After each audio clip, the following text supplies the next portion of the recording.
નમસ્કાર, ન્યૂઝ 18 ગુજરાતીમાં આપનું સ્વાગત છે। હું છું આપની સાથે સંધ્યા। જોઈએ સમાચાર વિસ્તારથી। વાત કરીશું સુરતની। સુરત શહેરની નવી સિવિલ હોસ્પિટલ ફરી એકવાર વિવાદમાં આવી છે અને સુરત નવી સિવિલ હોસ્પિટલમાં સારવાર લઈ રહેલા દર્દીઓની સુરક્ષા હવે રામ ભરોસે હોય તેમ લાગી રહ્યું છે। નવી સિવિલ હોસ્પિટલની જૂની ઇમારતમાં આવેલ G0 વોર્ડના ડાયાલિસિસ વિભાગમાં સ્લેબ તૂટી પડ્યો છે। તો નવી સિવિલ હોસ્પિટલના ડાયાલિસિસ વિભાગમાં સ્લેબનો ભાગ ધરાશાયી થયો છે। ડાયાલિસિસ માટે આવેલ મહિલા દર્દી ઉપર જ આ સ્લેબ પડ્યો। મહિલા પર સ્લેબ તૂટતા ભાગદોડ મચી ગઈ। સદનસીબે મહિલાનો આ બાદ બચાવ થયો છે। ઘટના બાદ દોડતા થયેલા સુરતના સિવિલ હોસ્પિટલના સત્તાધીશોએ તાત્કાલિક ધોરણે સમારકામ કરી સંતોષ માની લીધો છે। પરંતુ નવી સિવિલ હોસ્પિટલના આ જ ડાયાલિસિસ વિભાગ પાછળ આખા સ્લેબ તૂટેલા જોવા મળ્યા છે। તો સ્લેબ તૂટતા હોસ્પિટલ મેનેજમેન્ટ તેમજ તંત્રની બેદરકારી પણ સામે આવી છે। નવી સિવિલ હોસ્પિટલનું તંત્ર કોઈ મોટી દુર્ઘટનાની રાહ જોતું હોય તેમ લાગી રહ્યું છે। તો બેદરકારીનો આ નમૂનો જોઈ લો અને આ ફક્ત એક જ નથી, અન્ય દ્રશ્યો પણ અમે આપને બતાવી રહ્યા છે જ્યાં ખખડધજ હાલતમાં છે આ ઇમારત। તો કેટલાક ઓરડાના સ્લેબ પણ તૂટી ગયા છે।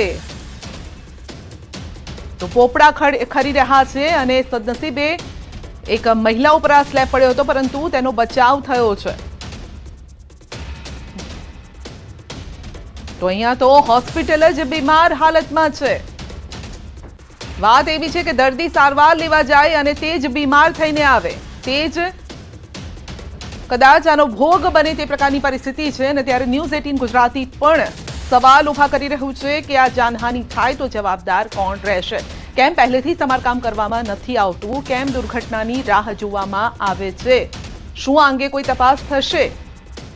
જે પણ વ્યક્તિ જવાબદાર હોય તેના પર પગલાં લેવાશે, કારણ કે આજે એક મહિલા ઘાયલ થઈ છે। કાલે જો મોટી દુર્ઘટના સર્જાય તો કોઈનો જીવ પણ જઈ શકે। આપ જોઈ શકો છો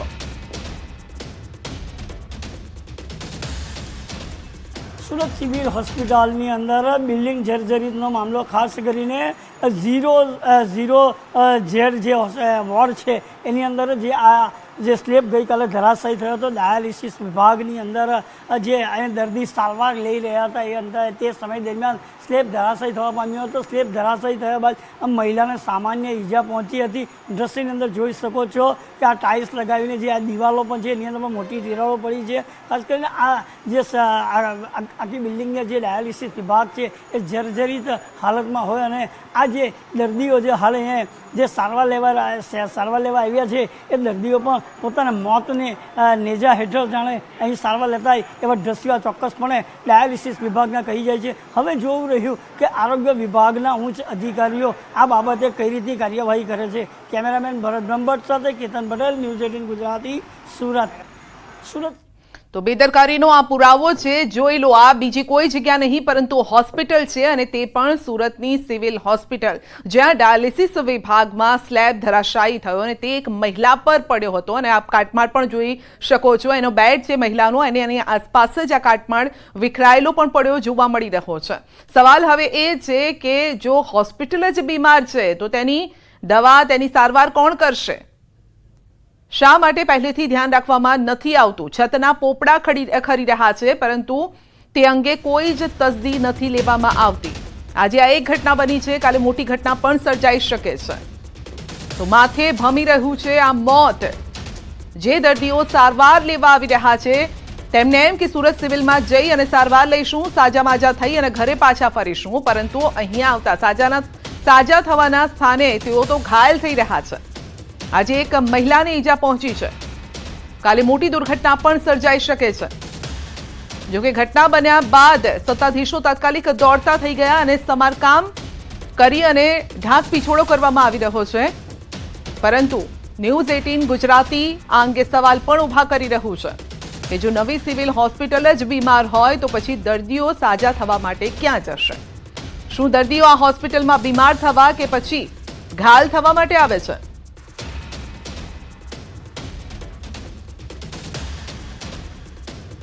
તો મહેસાણાના ઊંઝામાં દર્દીઓ વચ્ચે મારામારી થઈ છે। સિવિલ હોસ્પિટલમાં દર્દી વચ્ચે થઈ છે મારામારી। દારૂ પીને આવેલા દર્દીઓ વચ્ચે મારામારી થઈ છે। હોસ્પિટલ તંત્રએ પોલીસને જાણ કરી છે અને પોલીસે દારૂડિયા દર્દીઓની અટકાયત કરી છે। તો આપ જોઈ શકો છો દર્દીઓ વચ્ચે મારામારી થઈ રહી છે। તો એકબીજાની ફેંટ પકડીને મારામારી કરી રહ્યા છે, લાત ઘૂસા પણ મારવામાં આવી રહ્યા છે। પોલીસે દારૂડિયા દર્દીઓની અટકાયત કરી છે। જાણવા મળ્યું છે કે પીધેલી હાલતમાં હતા આ દર્દીઓ અને કોઈ બાબતે બંને વચ્ચે મારામારી થઈ। મહેસાણાનો આ બનાવ છે। હોસ્પિટલની અંદર છૂટા હાથની મારામારી થઈ છે। વધુ અપડેટ મેળવીશું સંવાદદાતા કેતન પાસેથી। જી કેતન, હોસ્પિટલમાં દર્દીઓ વચ્ચે મારામારી। ચોક્કસથી મારામારી થવાની ઘટના હોય છે, ઘટના જોવા મળી હતી ઉદ્ધવ સિવિલમાં છૂટા હાથી જે મારામારીનો જે વિડીયો હોય છે તે સોશિયલ મીડિયામાં વાયરલ થયો છે। હાલમાં જે પ્રાથમિક માહિતી મળી રહી છે અને સૂત્રો તરફથી જે માહિતી મળી રહી છે તે પ્રમાણે દારૂ પીને આવેલા જે બે લોકો હોય છે તેના વચ્ચે મારામારી થઈ છે। દારૂ પીધેલી હાલતમાં મારામારી જે હોસ્પિટલ તંત્ર લીધું અને આજે હોસ્પિટલ તંત્ર દ્વારા પોલીસ લોકો હોય છે તેમને પકડી પાડી આગળની જે કાર્યવાહી હોય છે તે હાથ ધરી। જી બિલકુલ, આપનો આભાર અમારી સાથે જોડાવા બદલ।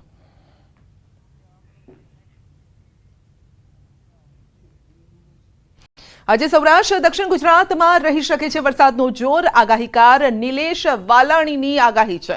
હળવાથી લઈ અને ભારે વરસાદની આગાહી છે। જૂનાગઢ, ગીર સોમનાથમાં પડી શકે છે ભારે વરસાદ।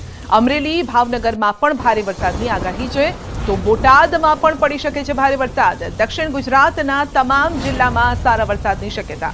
મધ્ય ગુજરાતમાં પણ હળવાથી મધ્યમ વરસાદની સંભાવના છે અને આગામી 48 કલાક માટે તેમણે આ આગાહી કરી છે। પ્રાચીન વર્ષા વિજ્ઞાનના આધારે લાંબા ગાળાનું અનુમાન કરે છે નિલેશભાઈ વાલાણી, જ્યારે કે મોડેલ આધારિત ટૂંકા ગાળાનું કરે છે અનુમાન।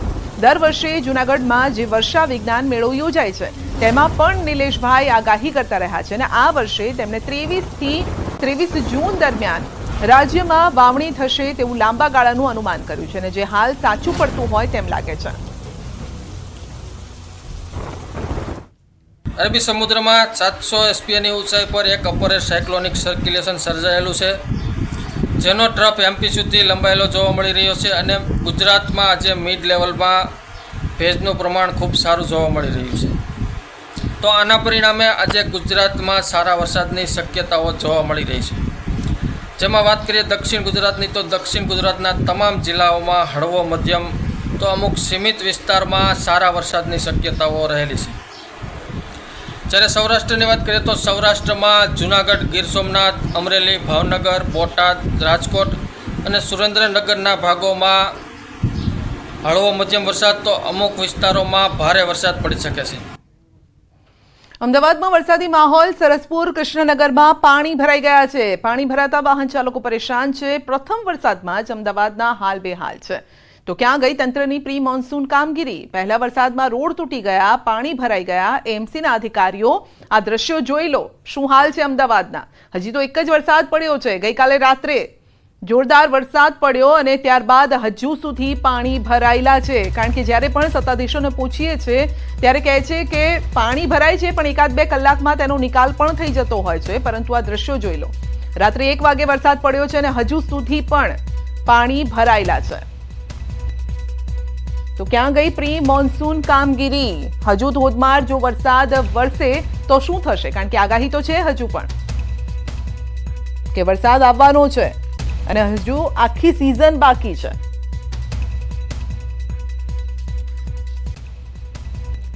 અહીંયા 35 વર્ષથી આ પ્રોબ્લેમ છે। ઘણીવાર અહીંયા કામ ચાલુ કર્યું પણ કોઈ જ નિરાકરણ આવતું નથી। વર્ષોથી આનો જ પ્રોબ્લેમ। અહીંયાના રહીશોને અડધી રાત્રે ક્યાંય પણ જવું હોય એટલો પ્રોબ્લેમ થાય છે કે જેની કોઈ હદ જ નહીં।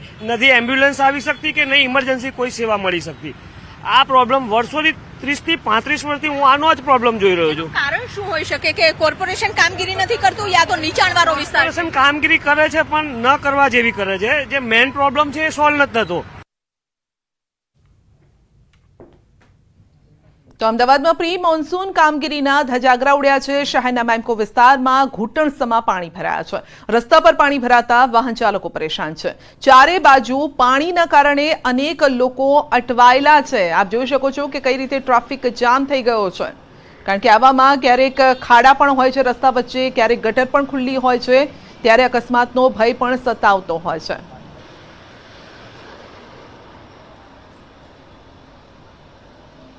તો અમદાવાદના રસ્તા પર ટ્રાફિક જામના આ દ્રશ્યો, જો કે આ વર્ષે જ નથી ભરાયું આ પાણી અહીંયા, પરંતુ દર વર્ષની આ જ પરિસ્થિતિ છે। સરસપુર મેમકો વિસ્તાર પૂર્વ વિસ્તારમાં આ પરિસ્થિતિ જોવા મળે છે।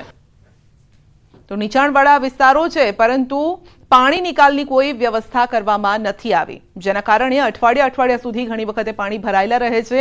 રોગચાળાનો ભય પણ લોકોને સતાવતો હોય છે।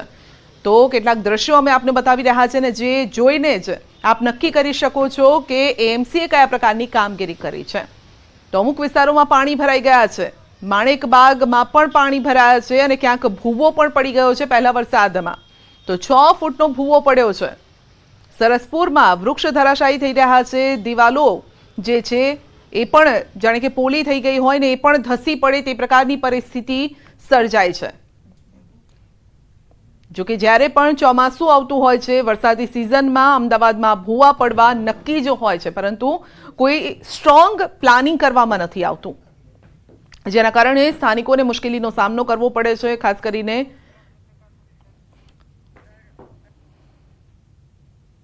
रेनफॉल ऑरेंज अलर्ट के साथ पंचमहल और बड़ोदरा में पूर्वानुमान है और साथ में थंडरस्टॉर्म की वार्निंग भी है। और महसाना, साबरकांठा, अरावली, खेड़ा, दाहोद, महिसागर, छोटा उदयपुर, नर्मदा, वलसाड़, नौसारी, डांग, तापी और दमन दादरा नगर हवेली के लिए हैवी रेनफॉल की वार्निंग है। साथ में येलो अलर्ट जारी है। और डे 2 की बात करेंगे तो डे 2 के लिए हैवी रेनफॉल की वार्निंग है गुजरात रीजन के आनंद, पंचमहल, बड़ोदरा, छोटा उदयपुर। और डे 3 के लिए पंचमहल, दाहोद, बड़ोदरा और छोटा उदयपुर के लिए हैवी रेनफॉल की वार्निंग है। और डे 4 के लिए खेड़ा और आनंद, पंचमहल, दाहोद, बड़ोदरा और छोटा उदयपुर के लिए हैवी रेनफॉल की वार्निंग है और साथ में येलो अलर्ट जारी है। और डे 5 के लिए सूरत, डांग, नौसारी, वलसाड़, दमन और दादरा नगर हवेली के लिए हैवी रेनफॉल की वार्निंग है। और सौराष्ट्र रीजन की बात करेंगे तो सौराष्ट्र रीजन के लिए आज के लिए हैवी रेनफॉल की वार्निंग है सुरेंद्रनगर, राजकोट, जूनागढ़, अमरेली, भावनगर, गिर सोमनाथ और बोटा के लिए। और डे 2 की बात करेंगे तो डे 2 के लिए सुरेंद्रनगर, अमरेली, भावनगर और गिर सोमनाथ के लिए हैवी रेनफॉल की वार्निंग है। और डे 3 के लिए अमरेली और भावनगर के लिए हैवी रेनफॉल की वार्निंग है। और डे 1, डे 2 और डे 3 के लिए पूरे गुजरात और सौराष्ट्र और साथ में कच्छ रीजन के लिए थंडरस्टॉर्म की वार्निंग है। और फिशरमैन वार्निंग की बात करेंगे तो डे 1 और डे 2 के लिए गुजरात, साउथ गुजरात कोस्ट के लिए फिशरमैन की वार्निंग है। और जो विंड स्पीड रहेगी वो 35 से 45 kmph और साथ में जो गस्टिंग है वो 55 kmph के आसपास रहने का पूर्वानुमान है। कौन सी सिस्टम है अभी? आज एक सेंट्रल गुजरात के आसपास एक साइक्लोनिक सर्कुलेशन बना हुआ है, जिसके कारण आज के लिए जो है वेरी हैवी रेनफॉल की वार्निंग दी गई है वो पंचमहल और बड़ोदरा के लिए। और जो हैवी रेनफॉल की वार्निंग दी गई है वो गुजरात रीजन के लिए महसाना है, साबरकांठा, खेड़ा, अरावली, पंचमहल, दाहोद, छोटा उदयपुर, नर्मदा, नौसारी, वलसाड़, दमन और दादरा नगर हवेली। और सौराष्ट्र के लिए सुरेंद्रनगर, राजकोट, जूनागढ़, अमरेली, भावनगर, गिर सोमनाथ और बोटा के लिए हैवी रेनफॉल की वार्निंग है। साथ में येलो अलर्ट जारी है। सर, अहमदाबाद गांधीनगर में क्या सिचुएशन? अहमदाबाद और गांधीनगर में लाइट टू मॉडरेट रेनफॉल का पूर्वानुमान है और साथ में थंडरस्टॉर्म की वार्निंग है। मॉनसून प्रोग्रेस क्या है सर? मानसून प्रोग्रेस है जो नॉर्दर्न लिमिट है वो मुंड्रा से होते हुए महसाना तक मानसून गुजरात रीजन में प्रवेश कर गया है।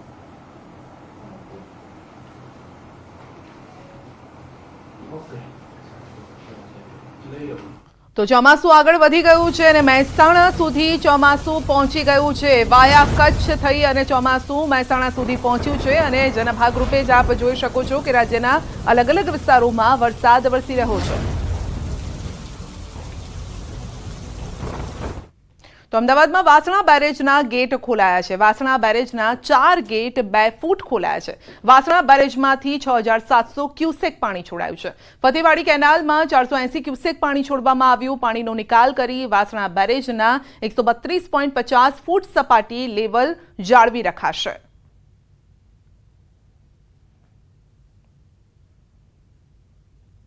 અમદાવાદ શહેરમાં વરસાદી માહોલની સાથે જ વાસણા બેરેજના 4 દરવાજા ખોલવાની ફરજ તંત્રને પડી છે. ખાસ કરીને એએમસી દ્વારા સૂચના આપવામાં આવી હતી કે સિંચાઈ વિભાગને કે જે વાસણા બેરેજ છે, અમદાવાદ સાબરમતી રિવરફ્રન્ટ બનેલો આ બેરેજ છે, તેના મુખ્ય 4 દરવાજા 2 ફૂટ સુધી ખોલવાની સૂચના આવે. ત્યારબાદ 6700 ક્યુસેક પાણી છે નદીમાં અને સાથે જ જે ફતેવાડી કેનાલ છે તેમાં હાલ છોડવામાં આવી રહ્યું છે. ખાસ કરીને જ્યારે નીચાણવાળા વિસ્તારોમાં પાણી ભરાય છે ત્યારે મહાનગરપાલિકા તરફથી સિંચાઈ વિભાગને સૂચન કરવામાં આવે છે કે તેનું જે વાસણા બેરેજ છે તેનું લેવલ નીચું કરવામાં આવે. ત્યારે હાલ જે 134 ફૂટ લેવલ હતું તેને 132 ફૂટ લેવલ છે હાલ કરવામાં આવી રહ્યું છે. ખાસ કરીને જે મહદઅંશે સતત પાણીનો ફ્લો વધી રહ્યો છે અને ખાસ કરીને અમદાવાદ શહેરમાં વરસાદી માહોલ છે. ગત મોડી રાતે પણ પૂર્વ વિસ્તારમાં 2 થી 2.5 ઇંચ જેટલો વરસાદ છે તે નોંધાયો છે. ત્યારે નગરપાલિકા દ્વારા અગમચેતીના ભાગરૂપે જે વાસણા બેરેજ છે તેના દરવાજા ખોલવાની હાલ અહીં સૂચના આપી છે અને ખાસ કરીને જે પાણીનું જે લેવલ છે સાબરમતી નદીનું તે નીચું કરવાની હાલ અહીં તજવીજ તંત્ર દ્વારા હાથ ધરવામાં આવી રહી છે. અમિત શર્મા સાથે પ્રણવ પટેલ, ન્યૂઝ 18 અમદાવાદ. તો અમરેલીમાં કારમાં લાગી ભીષણ આગ. દામનગરમાં કારમાં આગ લાગી છે. કાર ચાલકનો આ બાદ બચાવ થયો છે. તો રાફડા ચોકડી પાસે સીએનજી કારમાં આગ લાગી હતી. જોકે કોઈ જાનહાનિ નથી થઈ. કારમાં આગ લાગતા અફરાતફરી મચી ગઈ. આગમાં કાર ખાક થઈ ગઈ છે. દામનગરના રહેવાસી યુવકની કારમાં કોઈ કારણોસર આગ લાગી હતી અને કાર આગમાં બળીને ખાક થઈ ગઈ છે.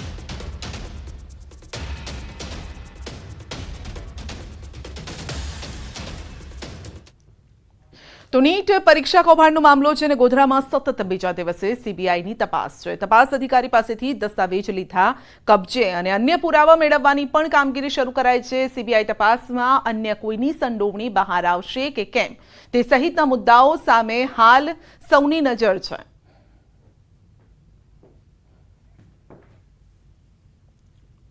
તો નીટ પરીક્ષામાં ગેરરીતિને લઈને યુથ કોંગ્રેસનો વિરોધ છે. વડોદરાના સયાજીગંજ વિસ્તારમાં ધરણા, બેનર, પોસ્ટર, પ્લે કાર્ડ સાથે વિરોધ પ્રદર્શન. દેશભરના વિદ્યાર્થીઓનું ભવિષ્ય બગાડ્યાનો આરોપ પણ લાગ્યો છે અને નીટ પરીક્ષાનું ફરીથી આયોજન કરવા માંગ છે. તો યુથ કોંગ્રેસે ચક્કાજામ કરતા વાતાવરણ ઉગ્ર બન્યું. યુથ કોંગ્રેસ અને પોલીસ વચ્ચે ઘર્ષણ.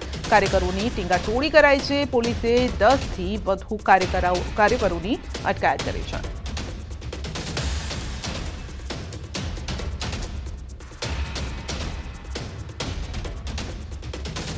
સરકાર પોતાની નાકામી છુપાવવા માટે આ યુજી નીટની એક્ઝામને રદ નથી કરી રહી.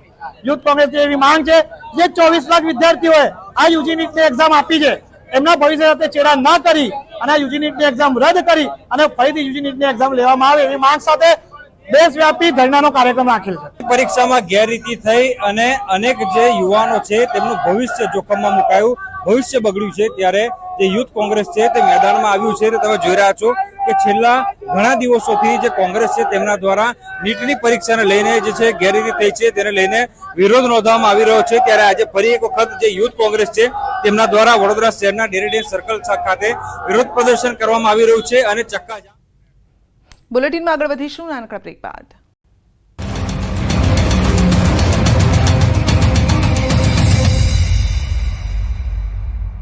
લુબી પમ્પ્સ, ફ્લો નહીં ફોર્સ.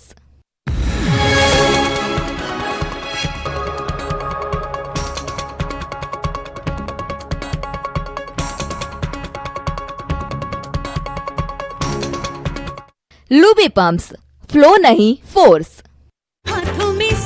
માધાપર, હરિપરમાં વરસાદ થતા ગરમીથી રાહત. સારો વરસાદ થતા ખેડૂતોમાં ખુશીની લહેર. તાપી જિલ્લામાં વરસાદનું જોરદાર આગમન. વ્યારા સહિતના અનેક વિસ્તારમાં ગાજવીજ સાથે વરસાદ. વાવણી લાયક વરસાદ થતા ખેડૂતોમાં ખુશીનો માહોલ. રાજકોટમાં પ્રી મોન્સૂન કામગીરીના ધજાગરા. પાણી ભરાયા બાદ જાગ્યું વહીવટી તંત્ર. વગર ચોકડી પાસે ડેપ્યુટી કમિશનર સહિતના અધિકારીઓએ કરી સમીક્ષા. જેસીબી સહિતના સાધનોથી પાણીના નિકાલની કરાઈ કામગીરી. ભાવનગર શહેરમાં વહેલી સવારથી વાતાવરણમાં અચાનક આવ્યો પલટો. જામ્યો વરસાદી માહોલ. શહેરમાં અનેક વિસ્તારોમાં સામાન્ય વરસાદ. અમરેલી જિલ્લામાં મેઘરાજાએ જમાવટ બોલાવી. લાઠી, જાફરાબાદ સહિત આસપાસના વિસ્તારમાં ધોધમાર વરસાદ, વાતાવરણમાં ઠંડક ફેલાતા લોકોએ હાશકારો અનુભવ્યો. પોરબંદર જિલ્લામાં વાદળછાયા વાતાવરણ વચ્ચે પડ્યો ઝરમર વરસાદ. શહેર તથા જિલ્લાના નાગકા, કેશવ, ગોસા સહિતના ગામોમાં વરસાદ. મેઘરાજા મહેરબાન. વરસાદ પડતા ખેડૂતોમાં આનંદની લાગણી. ભરૂચમાં ધોધમાર વરસાદ વરસ્યો. પહેલા જ વરસાદમાં નીચાણવાળા વિસ્તારોમાં પાણી ભરાયા. ફુરજા 4 રસ્તા, કલેક્ટર કચેરી, મહમ્મદપુરા સહિતના વિવિધ વિસ્તારોમાં મેઘરાજાની પધરામણી. જામનગરના કાલાવાડમાં અડધો ઇંચ વરસાદ ખાબક્યો. નીચાણવાળા વિસ્તારોમાં રસ્તાઓ પર નદી વહેતી હોય તેવા દ્રશ્યો સર્જાયા. સારા વરસાદથી વોકડામાં નવા નીરની આવક. ભરૂચ જિલ્લામાં ચોમાસું જામ્યું. તમામ 9 તાલુકામાં સાર્વત્રિક વરસાદ. વાલિયામાં પડ્યો 2 ઇંચ વરસાદ. અંકલેશ્વર અને ઝઘડિયામાં 1 ઇંચ, નેત્રંગમાં 1.5 ઇંચ વરસાદ નોંધાયો. દ્વારકામાં પવન સાથે દરિયામાં ભારે કરંટ. ગોમતી ઘાટ સહિતના દરિયા કિનારે 15 થી 20 ફૂટ ઊંચા મોજા ઉછળ્યા. દરિયા કિનારે યાત્રિકો આનંદ માણતા જોવા મળ્યા. દ્વારકાના ભાણવડ પંથકમાં ધોધમાર વરસાદ. જામપર ગામને નવા ગામને જોડતા રસ્તા પર નદીઓ વહી. રસ્તા પર પાણી ભરાઈ જતા વાહન ચાલકો અટવાયા. દ્વારકામાં સાર્વત્રિક વરસાદી માહોલ છવાયો. ખંભાળિયાના કેશોદ, વિજલપર સહિતના ગામોમાં ભારે પવન સાથે ધોધમાર વરસાદ વરસ્યો. જિલ્લામાં વરસાદ વરસતા ખેડૂતોમાં ખુશીનો માહોલ જોવા મળ્યો. રાજકોટ મનપાની વધુ એક બેદરકારી સામે આવી. શહેરના વાવડી વિસ્તારમાં વરસાદી માહોલમાં રોડ બનાવવા માટે ખાડો ખોદી નાખતા ખાડામાં ભરાયું પાણી. ખાડામાં 2.5 થી 3 ફૂટ પાણી ભરાતા વધી લોકોની સમસ્યા. રાજકોટમાં વરસાદે તંત્રની પોલ ખોલી. 1 ઇંચ વરસાદમાં પોપટપરા નાલામાં ભરાયા પાણી.